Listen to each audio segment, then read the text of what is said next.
Hi, I'm Sam Solomon, and this is Signal Tower. Today I'm joined by Rick Knudtson, who is the founder of Flywheel. Rick, welcome to the show. Thank you very much, Sam. Thanks for having me.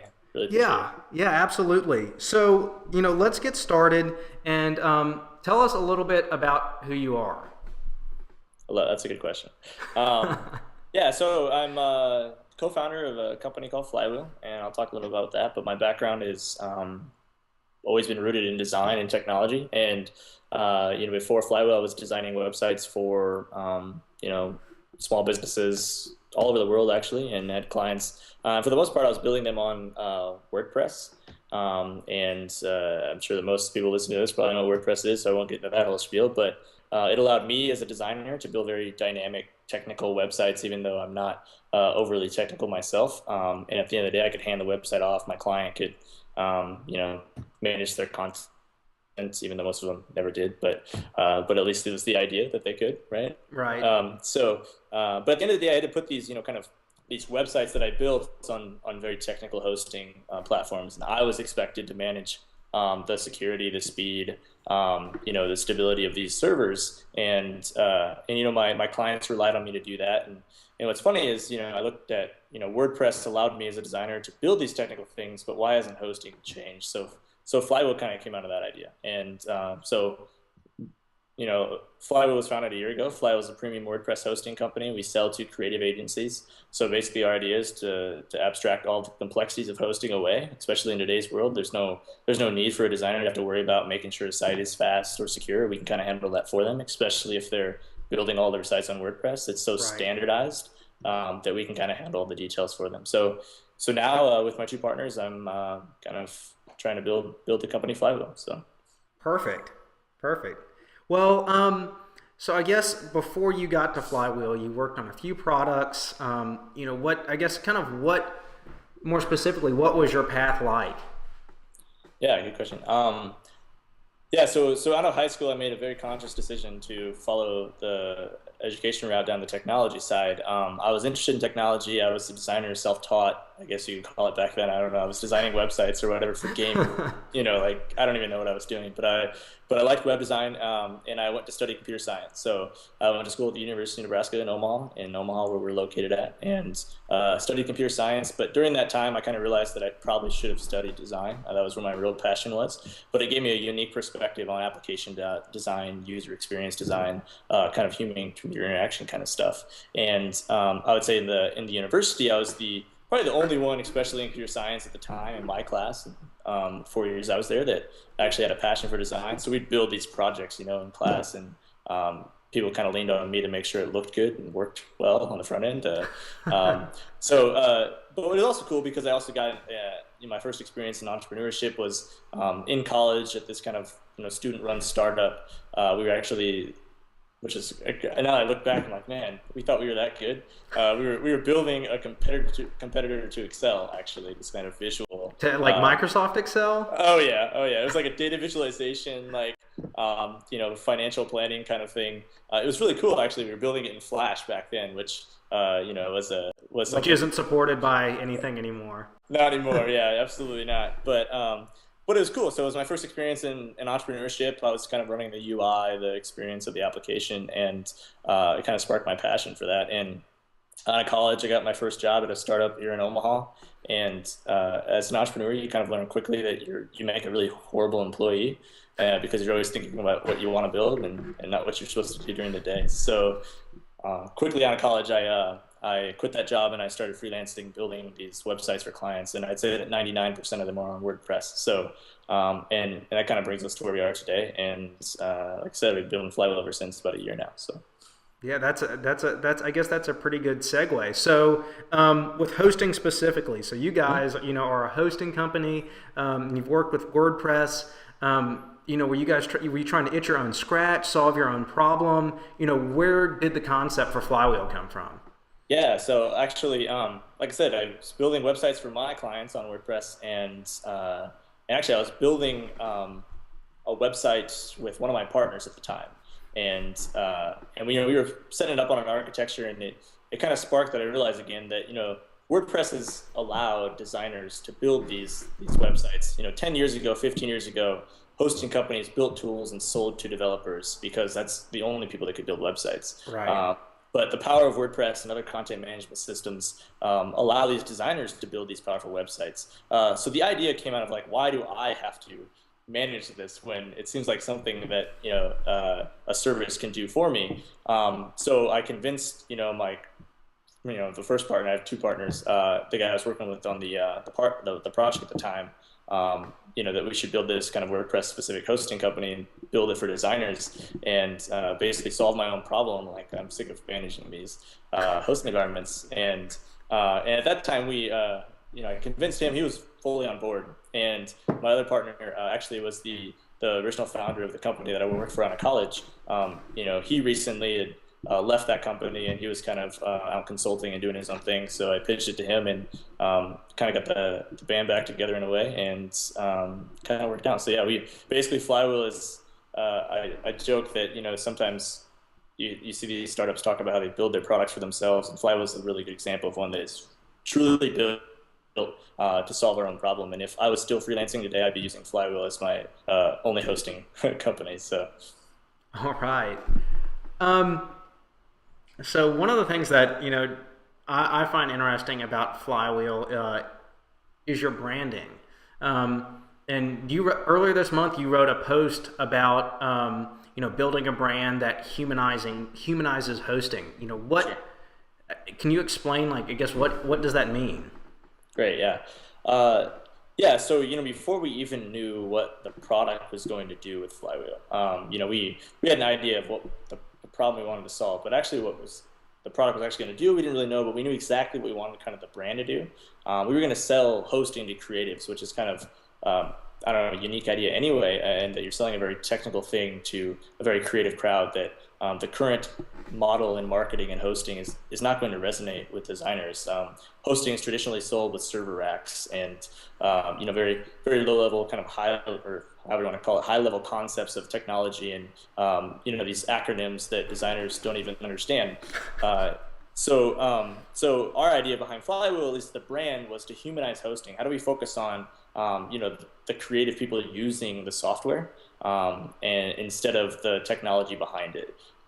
We can hope that we're selling a product that people trust us, that at the end of the day we're a hosting company. We're going to make sure that our sites are online. Stability is obviously very important, but also speed and security. I mean, in some ways, I hope that people are going to watch this like, oh yeah, I take it for granted. But in some ways, we take those things for granted, and we consider ourselves also a software company.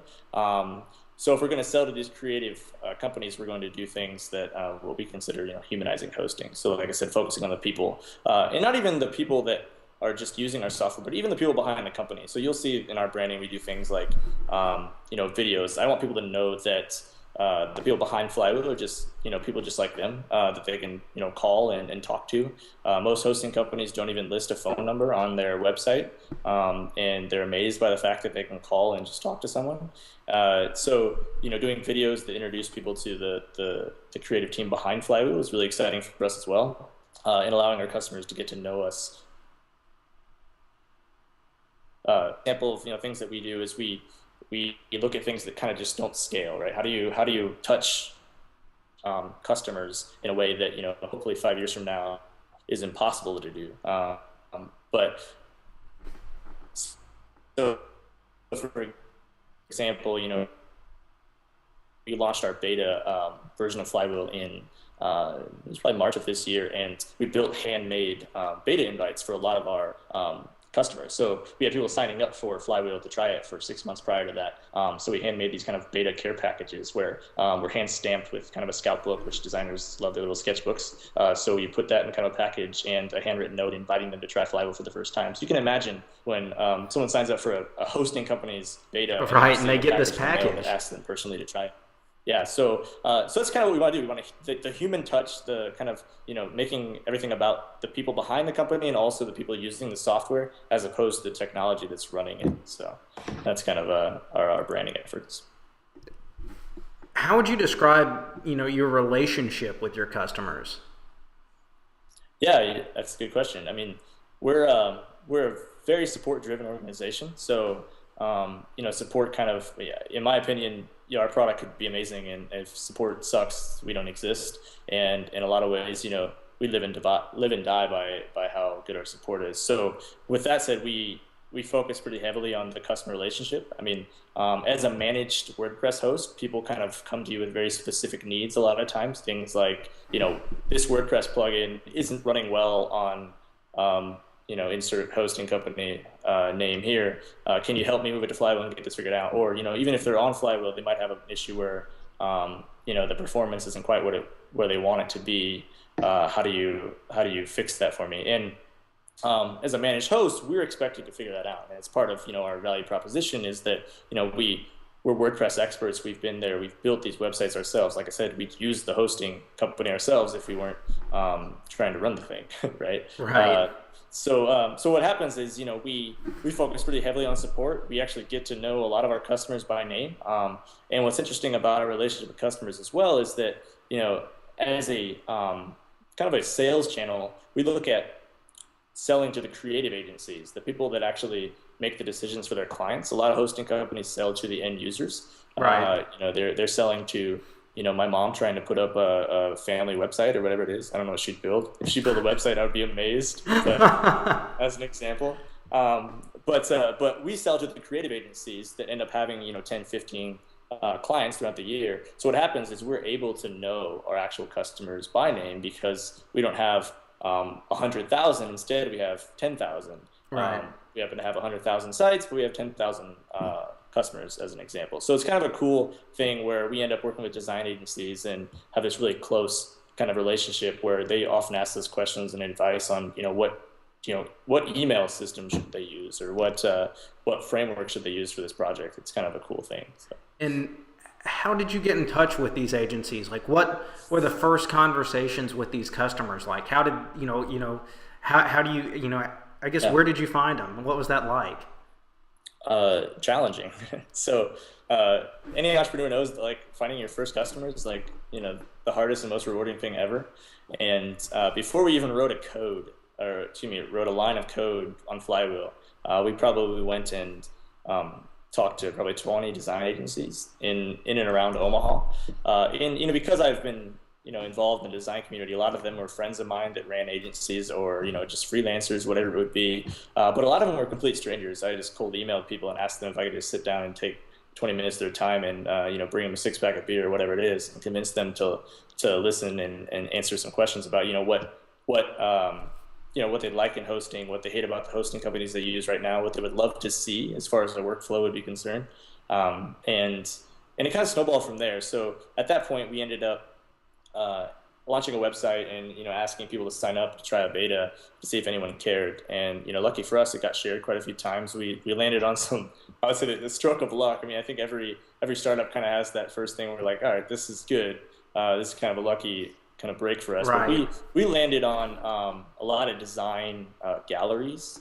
So I designed the website. I'm a designer, and I designed the website and ended up on some design galleries, which ironically, as it turns out, the only people that troll these design galleries are designers. So it ended up being an awesome advertising tool where our website's sitting in these design galleries, and it's just like a big banner ad that says WordPress hosting built for designers. So we had a lot of designers click through that, and I'd say that we probably saw thousands of people sign up from these design galleries. But we also do some really high touch stuff where through connections, through networking, I demo to agencies. So another thing that I think is unique to Flywheel as a company, especially a hosting company, is we sell our product. Our goal is to simplify the workflow of designers. So we're building a hosting company that is specific to the workflow that designers, go through throughout their entire day, week, or whatever it is that they're working with clients, launching these websites. So our product is kind of a it's not just a hosting environment. There's this product that sits on top of it that it makes collaborating with customers very easy. It makes launching the websites and managing the websites very easy. So what I do is we reach out to design firms and we actually demo the product to them on a very personal level, which again, I don't think many hosting companies have a request a demo button at the top of That's a good point. at the top of their website. But for us, what it means is we, again, because we sell to agencies, we're able to have this kind of high touch or maybe longer sales cycle, because it means that, it might produce 20, 30 sites down the road. Yeah. That's a pretty good answer.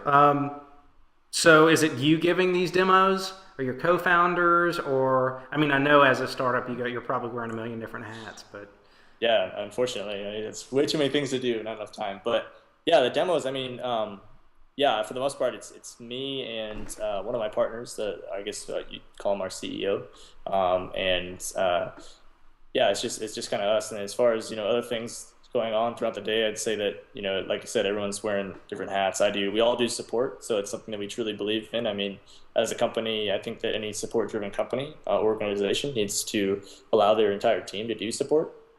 I think it's a good way for our by the way, our one employee to learn that there are actually people using the software, and they actually get to know some of the problems or the things that our customers ask, and they learn that they're actually making a difference by, we actually have customers, like a lot of right. times you come on to the startup and you're working in a content role or whatever it is, and you don't realize that at the end of the day there's real users, which I think is a pretty powerful thing. So forever, I think that Flywheel is an example of a company that everyone will do support.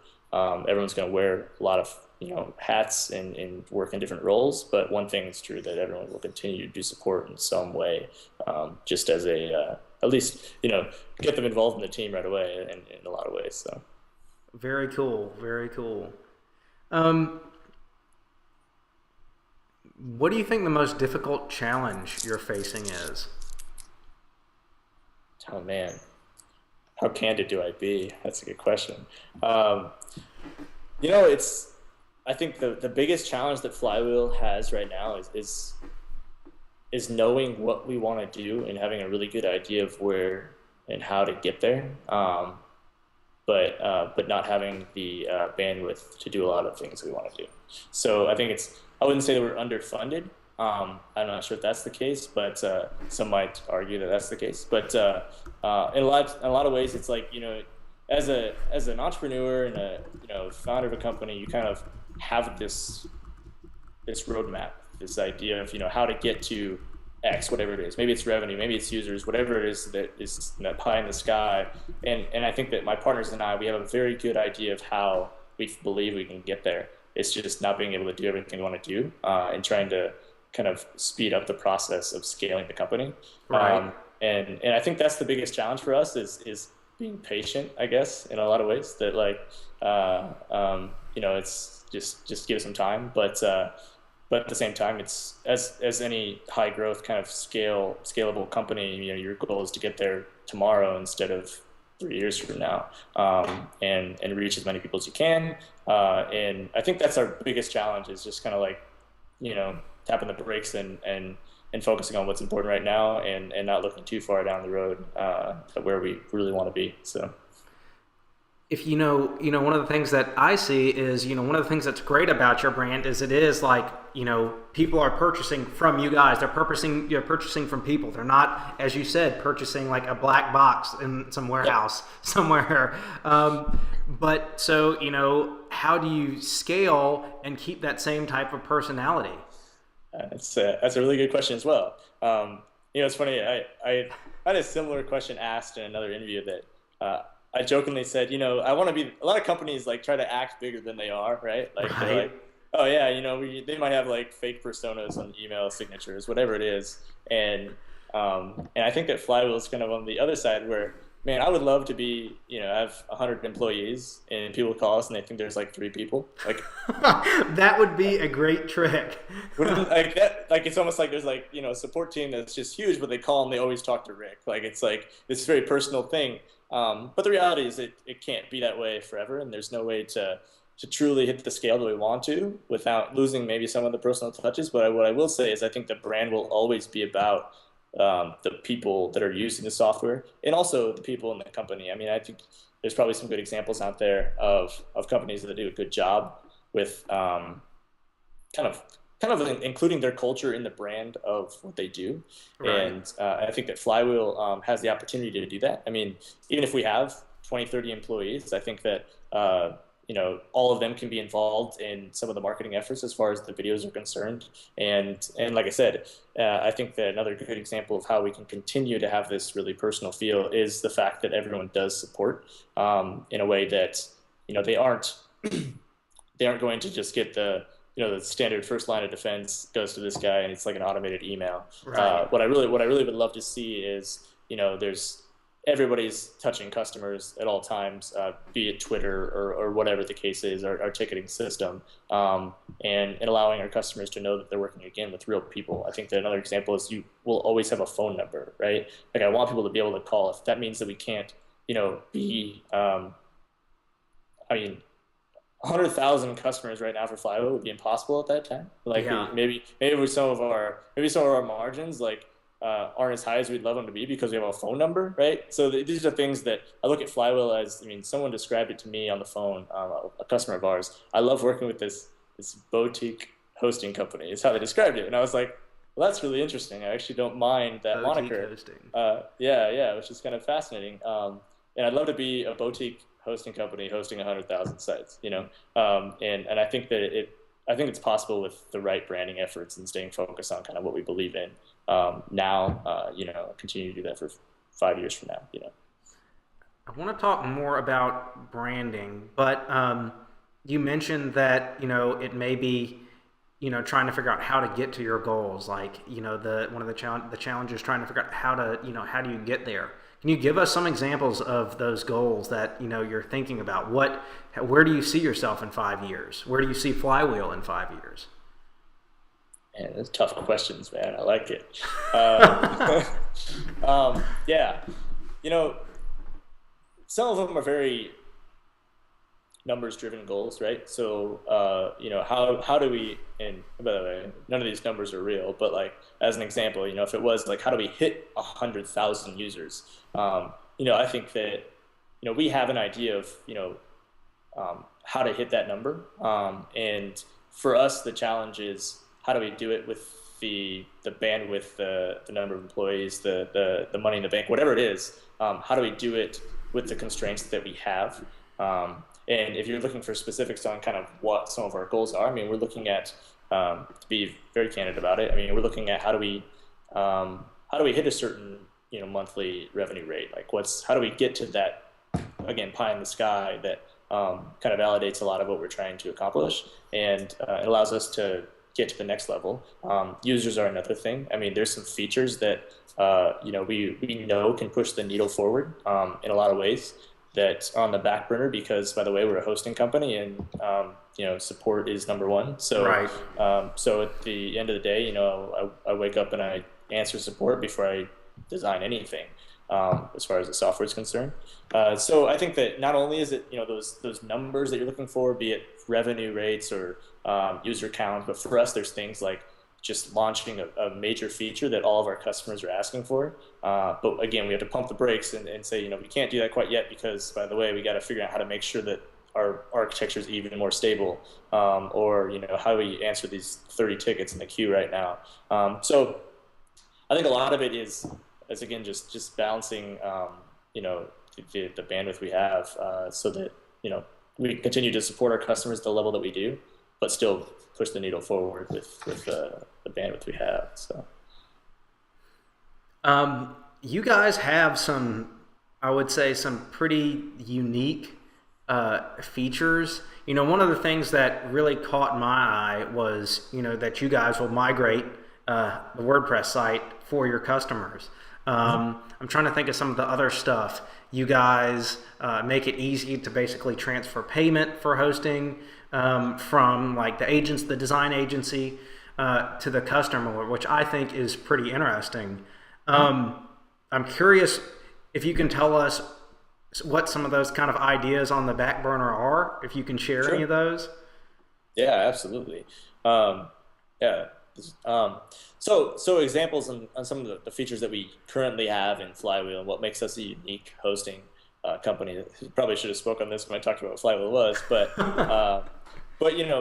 we allow designers to easily collaborate with other designers, as an example, or developers for that matter. So instead of sharing hosting accounts. So the old way of doing things on a hosting server would be, if I was a designer and I wanted my client to be hosted wherever, I'd tell them to go sign up and figure out this clunky hosting website. They would sign up for their account. They'd pass passwords to me so I could log into their account and set up their website. And if I was working with another developer, I'd share the passwords with them as well. So you have this very insecure kind of workflow and process. What ends up happening, and I had my own, and I know that any designers listening right now would say that they absolutely have this. It's an Excel doc of all of your customers' usernames and passwords. I mean, which is extremely insecure, and even more so, I mean, it's just very inefficient. So Flywheel allows you to log in as a designer and collaborate and invite people to collaborate with just an email address. So if you think of GitHub as an example of how collaboration works on that, where everybody has their own account and you're just invited to work on projects, that's kind of how Flywheel works. And we also, like you mentioned, allow designers to easily transfer billing to a client. So what we do is we allow designers to launch WordPress sites for free. We call these sites demo sites. So basically we're trying to eliminate the staging server that designers and developers need to have in today's world. So you can basically use Flywheel as a staging server, develop on top of Flywheel for free as a designer, and once you're ready to go live, you can just transfer billing to your client. They get an email saying, hey, your site's ready, can you pay for this? And they click a button, they put in their credit card information, that's all they ever have to do. And you become a collaborator on the site, and it's all a very fluid thing, and it's a great experience for your client as well. So these are some of the things that, as a company, Flywheel, like I said, we're definitely a hosting company, but we're also a software company, and we focus pretty heavily on improving these workflows. So if we look kind of off into the future as far as kind of some of the things that we want to solve, for one, I'll tell you what the next feature is. The next feature that we get a lot of questions about is bulk plans. So right now, every plan on every site on Flywheel is tied to a plan. So each site costs you X dollars. Or whatever it is. What we find is designers don't always want their client to own the hosting. If their client's owning the hosting, it ends up being billed by them anyway. So if a client launches 40 sites, they don't pay for any of their clients, all pay for them. So if they're all tied to a plan, that makes perfect sense. But a lot of designers still want to resell hosting. So they want to, be able to mark up the price of this hosting, and maybe it's a package that they sell to their clients. So if they sell to their clients, update your content, make sure your plugins are updated, whatever it is. So we're going to be launching bulk plans, which allows designers to pay us, $100, $250 a month to host 10, 25 sites under one account, and kind of getting a price break on buying in bulk, essentially. And this also means that they can't transfer billing or anything like that, but they're kind of owning the hosting experience. But at the end of the day, we manage it for them anyway. So man, if I was a designer, I would do that all day because I can mark up the hosting anyway, but I don't have to manage the environment anymore, which most reseller hosting accounts would force you to do that. But other things, we'll be launching an affiliate program because we also see a lot of designers asking about that. When you transfer that billing to a client, it's going to be really cool. We launch a referral program because we're going to count that as a referral. What's cool about that is your client doesn't even know what's happening, and you don't have to pass them like a slammy affiliate link or anything like that, where sign up with this link is kind of the way other hosting companies would do it. With Flywheel, you just transfer the billing. If you would roll into the affiliate program, it just kind of works, and we consider a referral if they pay. But on top of that, like I said, there's a million things that we want to build. If we could just get there. So, you guys aren't really competing with hosting companies like GoDaddy or Rackspace. You're kind of competing with, like WP Engine. I'm wondering, why someone should, choose you guys over WP Engine. All right. You're right that we probably aren't competing with, some of the larger companies as much as we are WP Engine and other managed WordPress hosts. But what I will say is that the managed hosting landscape is, it's catching on a little bit, but really, I'd love to know the market share of these managed hosts as a whole. It's far less than 1%. So what you find is, yes, we aren't competing maybe directly with HostGator because we do kind of different things, but that's where we're getting most of our customers, are people that are using standard shared hosting companies, or people that are realizing that you kind of get what you pay for in a lot of ways, especially in hosting, and that people are just fed up with poor performance. But to answer your question, if you are looking at us versus other managed WordPress hosts, what I will say is that again, we focus very heavily on software solutions. I think that some of these managed hosts, and not naming any specifics, but some of them they focus pretty heavily on the hosting side. So they're just really another hosting company. They just happen to do WordPress really well. What Flywheel tries to do is, yeah, we're going to do that hosting side. We're going to make sure their sites are fast, secure, and stable. They're going to be online and available. But what we want to do is we want to solve the software problems. We want to continue to build software solutions for these designers and agencies. So I think that you can kind of take this as a promise from me that the difference between us and other managed hosts is that Flywheel is going to continue to solve those problems and continue to work to improve the workflows of designers and agencies. So some of the things that I just talked about as far as the features that we're building, those are the things that we get really excited about. Of how do we continue to make the process of designing and building WordPress sites very easy, and not so much continuing the standard walk down the hosting industry's kind of the traditions of what you see most hosts do today. So I think that's what makes us different than managed hosts. But I would say that as a whole, it's hard to say we're only competing with them because, man, the market share is so small and there's so many WordPress sites out there. In fact, there's 60 million WordPress sites Right. online now. So we're definitely seeing most of our customers come from other shared hosting companies. So. Well, so you're the product designer at Flywheel. I'm kind of wondering, what are some examples of the specific design challenges, with your product? Yeah, it's a good question. I think the challenge that we find a lot, and I think that a lot of software companies do too, is that over time things become more complex and workflows become more convoluted. And how do you boil it down to a very simple process? And for us, more importantly, we sell our company on this great product, and design it's very design centric, and we also talk about how we abstract so much of the complexities away. So as an example of kind of a use case, I guess you'd look at a feature that we didn't launch Flywheel with database access, right? Which is kind of a funny thing for a hosting company. We didn't allow people to touch their database. In a lot of ways that I'd still say that most WordPress designers never touch a database. That's kind of the beauty of WordPress. And but some people like the security of knowing that if they have to get to their data, they can. But it's an example of a feature that I would say that 90% of our users don't use. But we want it available to the 10% of people that are going to dig in a little bit. So the challenge that we see a lot with Flywheel is as we build out the product's UI and the features that we want to build is how do we kind of have a very simple interface and continue to have it very high level, and it's very WordPress specific, so you can do things like restore your backup and invite people to collaborate and all that kind of stuff. But how do you kind of allow people to dig under a little bit, people that are very techie anyway, that want to get to the database, but continue to have that clean UI. So it's kind of towing the line of, as the product grows and becomes more complex, how do we continue to sell it and continue to build it in a very beautiful way that's very simple on the surface? I think this is probably the challenge that we see most. And so what is, when you're designing a new feature or something like that, what's your process? Do you have to sit down, you have to have a cup of coffee or beer, or Right. What's your process like? Yeah, and do you mean like specifics on like like workflow kind of UI stuff and how it actually gets into the app? Like that's what you mean, the entire process? I mean, of whatever it is that you have to do to get to the point where you're actually designing stuff.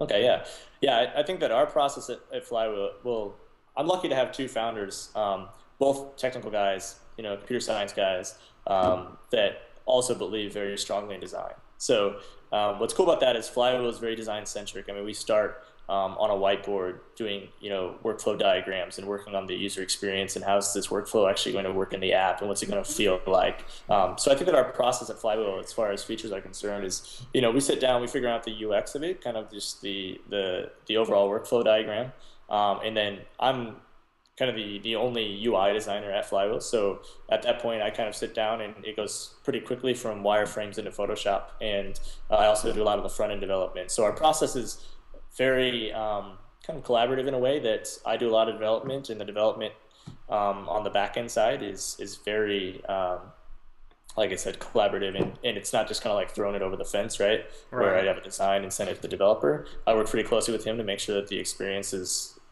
dare I say, exactly like I want it. But but what's great about it is I think that a lot of developers, unfortunately, don't really value design. But I'm lucky to work with two developers that truly value design, and they'll go the extra mile to make sure the experience is great. In a lot of ways, because we're building the company on the back of like this great experience, and it's something that our customers truly appreciate. So so as we continue, it's always going to be that way, and it's very design centric at Flywheel in general.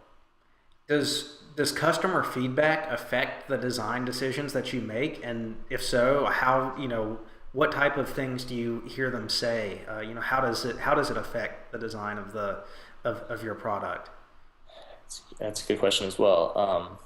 In fact, I just did a talk about actually a specific kind of use case that we were it's basically site creation as an example on Flywheel. Like how did we iterate on that over the last 6 months to improve that experience? And that same question asked is how does feedback play into that? And I'd say that it probably plays most heavily in our decisions as far as kind of what we're going to build next, but also how it's going to be built.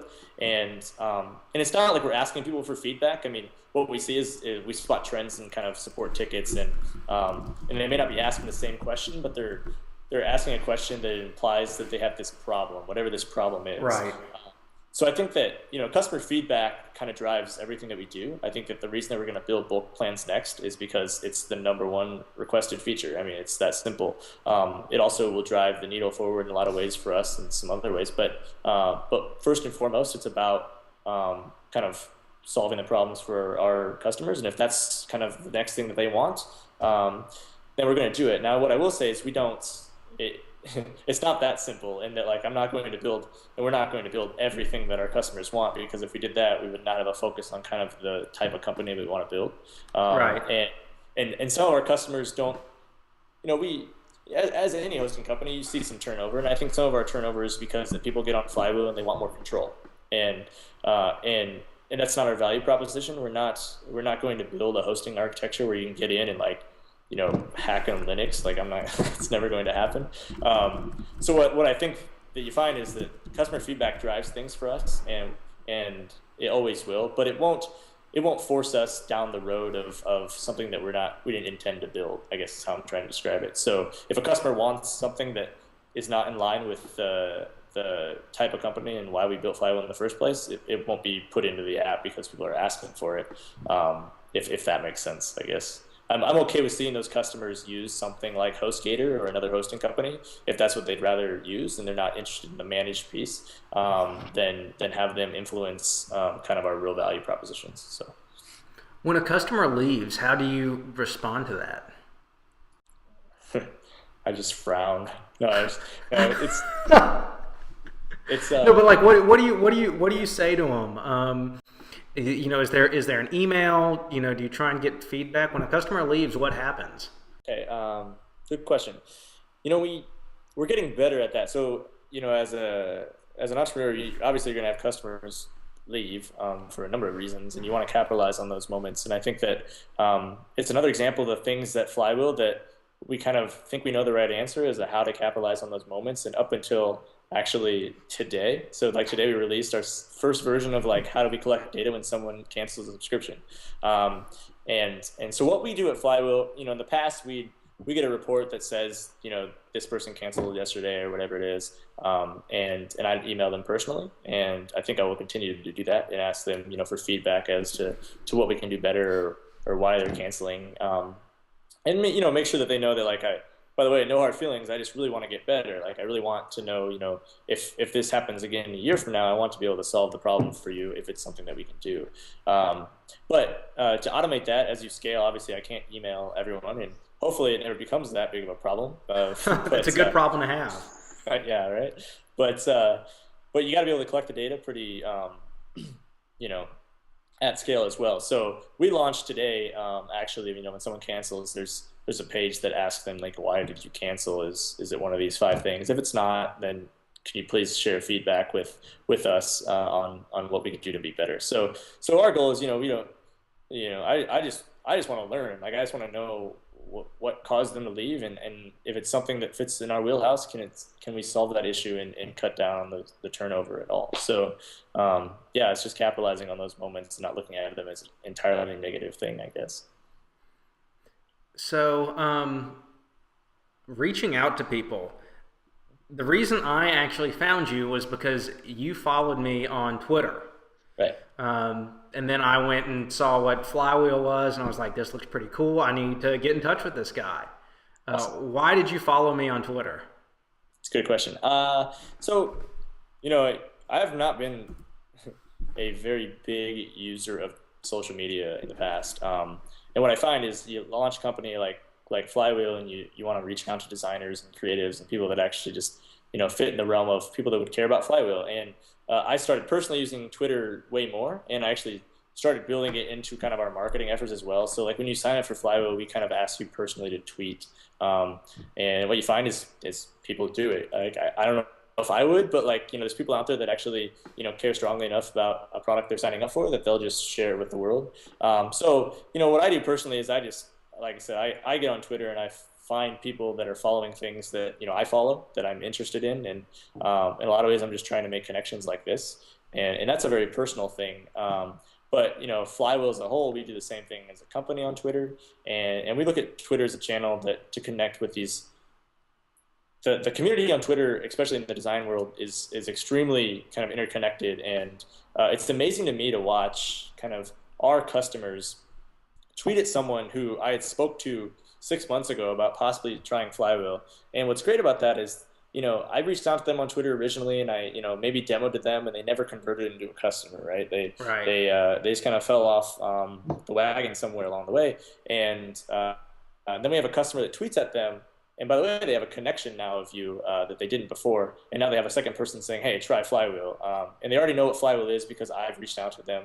So what's cool is this very tight-knit community on Twitter is another way for us to tap into these designers. And we use it pretty heavily because, for one, it's pretty cost effective in that it costs about $0 to troll Twitter. But in a lot of ways, we also want to be a company that lives on social media. And we try to tweet at our customers and actually get to know our customers via Twitter. So we monitor Twitter. We congratulate people if they get a design award. It's things like that I think a lot of companies don't look at their company Twitter account as an actual kind of persona in a lot of ways, and kind of inject personality into it. And it's our goal at Flywheel to continue using social media in that way, especially as a hosting company. Again, I mean, we have an Instagram account, which, by the way, is amazing to me. Like we hired our first employee, which she runs content for Flywheel, so she writes most of our blog posts. She handles all the content creation. She's the one on Twitter, so if you're talking to anyone on Twitter, it's likely her, and she's awesome. But she also does video. And she's kind of a photographer, kind of videographer, and all the videos that you see us shoot, she handles those. But yeah, I remember the day that she came to me and she's like, "Yeah, we probably need an Instagram account." And I'm like, "Man," and I like, as a hosting company, you're like, "No, we don't." But then you're like, "Well, if you're Flywheel, you do." And in our hosting company, or excuse me, our Instagram account's like filled with pictures of dogs in the office and like really cool kind of cultural things. That are extremely unique, again, to the hosting world. Especially, we're just trying to kind of give some insight into the people behind Flywheel again, proving that we're just people at the end of the day. Like you said, we're not a black box hosting company. So social media is huge. I mean, I can't talk about that enough, actually, as far as our content strategy. Well, could you tell us a little bit more kind of about I think this is all part of kind of the strong brand that I sense with you guys. I mean, I'm thinking, like, looking at you guys, and these are completely different companies, but I'm thinking like companies like Scout Mob, companies like MailChimp, bigger companies that do still have like really strong personalities. Yes. Really a lot of the stuff I like, it feels, well, it's different, but it feels like at that level of kind of what you guys are crafting. Kind of what is your content strategy? How does a startup come up with a content strategy? What are you guys trying to do? Yeah. So first of all, I appreciate you even saying that we replicate them in any way, because I think Mailchimp is kind of to me the pinnacle of a brand that I would love to be able to you know kind of be like. Just just Yeah. 1/10 of it would be enough for me. Like for instance, I mean, as an example of something real quick, like for people listening, this is stuff that Mailchimp does that just blows my mind, and it's a lot of this is a lot of where our ideas come from. We signed up. We finally actually moved to Mailchimp. We were using Campaign Monitor, and I like Campaign Monitor a lot. We moved to Mailchimp. We signed up for a business plan, whatever it is. We're paying them $100 a month. I don't know what we're actually paying them, but a decent amount of money. And we sent our first campaign out of Mailchimp successfully. Sent the campaign, and I get an email from Mailchimp like 2 minutes later saying, "Hey, we have a surprise for you." I'm like, "Oh, this is awesome!" And I click on a link, and it just has a form to enter my address. So they can send me a T-shirt, right? Because I sent my first campaign. And that's the personality of it. Is just fascinating, and that's actually an example of at that scale, still doing things that are pretty high touch and kind of unique. I mean, sending T-shirts out. I can't remember. I looked at the annual report for Mailchimp, and Right. the amount of money they spend on T-shirts is just mind-boggling. I mean, Because and this, they're a pretty big company. They're about uh, An Atlanta company. But they're about 200 people, yeah, I think. it's a really good example. But as it relates to Flywheel, I mean, we kind of want that quirky brand, but when it comes to content strategy, a lot of it, we're just now trying to figure out. Again, I think you caught us at a really interesting time because Flywheel is pretty early stage, Right. and just kind of, we're trying to take the training wheels off now. But we're just kind of figuring out now where we want to align ourselves with like real content strategy. I think that half of our content will always be this kind of very organic feeling, culture driven kind of things, videos, very, very simple things like that take 30 seconds to create, but it's very, shared by a lot of people, this kind of stuff. But we also, when you're a startup, you kind of want to find your place in the world. As far as what type of content actually resonates with your customer. At the end of the day, you want people to Google something as it relates to design or design for WordPress specifically, and they end up on your blog talking about something that has nothing to do with hosting, But at the end of the day, you Right. hope that they kind of look at you as an expert and eventually convert into customers. But I think that just right now we're working on kind of figuring out what our long-term content strategy is and our angle on content we share. But right now what we do is you know, I have a meeting on Thursday, with the team to talk about content and marketing for the next week, and we kind of set up a content schedule. And if you look at our Twitter account or our Facebook account, it's really these kind of sharing designer quotes or like talking. We actually illustrate testimonials from our customers like on Twitter and things like that are very highly visual, Right. and those are kind of like very simple things to do. We also plan in-depth blog posts and how do we, as an example, we're rolling out a new release tomorrow, so we've kind of put together a mini content strategy around how do you roll out a feature and make it like have a high impact. Right. So for us, that means building a video for the feature and talking about what the feature does, but also lining up, Twitter and Facebook graphics to continue to push it out, writing a blog post with that. So we kind of have this, as an example, a mini content strategy specific to when we roll out features, what's that look like? So it's, like I said, we're just kind of figuring it out. It's been very organic in the past, and I think that we'll Right. continue to do that. But there's this other half that we don't even know quite yet. I mean, we're just trying to figure out what our angle is going to be long term to convince designers that we're experts in our field. And I think we have a lot of great things to share. It's just trying to figure out the best way to do that. So I don't know if that's a good answer or not, but That works. That works. I think you mentioned earlier about giving a talk or something. Do you go around Omaha and give speeches? not a ton. I mean, I try to be engaged with the design community and the entrepreneur community in Omaha. So for instance, and this is a lot of to do with kind of how do we reach the market that we're trying to reach with Flywheel. One thing that we do is look at most hosting companies will go to hosting conferences, and they might go to WordCamps as an example. If you're a hosting company selling to WordPress or excuse me, a specific to WordPress, then you probably go to WordCamps, and of course Flywheel will be there. WordCamps are just conferences that center around WordPress, and but we think there's also these pockets of the creative community that we can actually tap into by going to design specific conferences. So I don't know if you're familiar with bar camps, as an example. Bar camps are somewhere that we go to and we give talks. Our content. Um, our first employee, the one that runs content, she just did a talk at a bar camp about kind of the visual storytelling that we do at Flywheel. What we do is I tapped into like the AIGA. I don't know if you're familiar with that. Yeah, absolutely. So I served on the board of the Nebraska AIGA chapter, and so I spoke at a couple of events, even about just building WordPress sites, and but a lot of it is just kind of being involved. So I'm outside of Flywheel, I'm very passionate about community anyway, and building not only the creative community in Omaha, which I think is very strong, but also the entrepreneur community that has a long way to go. So as an example, there's a startup in Lincoln, Nebraska, which is 45 minutes from here, that they're called Huddle, and the lead design X group, right?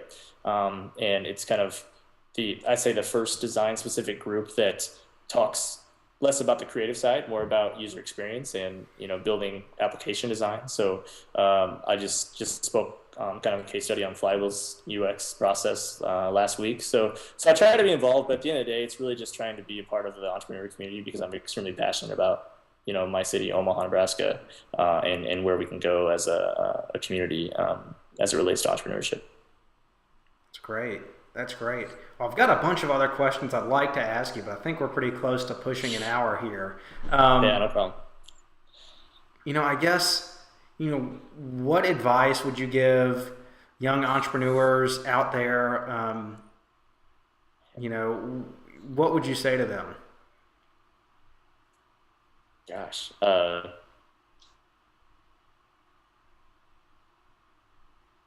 I'd say that you got to trust yourself, and if you truly believe in something, I mean, just do it. So I hear a lot of people talk every day and pitch ideas to me that they might have, and I always end this conversation with, all right, just build it. Like at the end of the day, you got to stop talking about it and kind of put your head down and build it. And you'll wake up a year from now, like I haven't realized that you've actually built a company, you're employing someone, which is just a fascinating thing, and it's extremely rewarding. So I guess my one piece of advice is just get out there and just build something. Just give it all you have and try it. So. I wish I had more answers, but you know what? I'm learning myself. So I'll probably, like I said, I'll watch your videos and try to learn because I'm trying to find the answers myself. So. Well, great. Well, Rick, where can people find you? Well, if you want to find the company Flywheel, you can go to getflywheel.com. And if you're a designer by chance, you can sign up for free and launch a website for free on Flywheel to try it out. Otherwise, you can find me on Twitter at Rick Knudtson, and also our company, Hey Flywheel. So we'd love to hear from you. Thank you very much, Sam, for having me. It was a lot of fun. Thanks for joining me.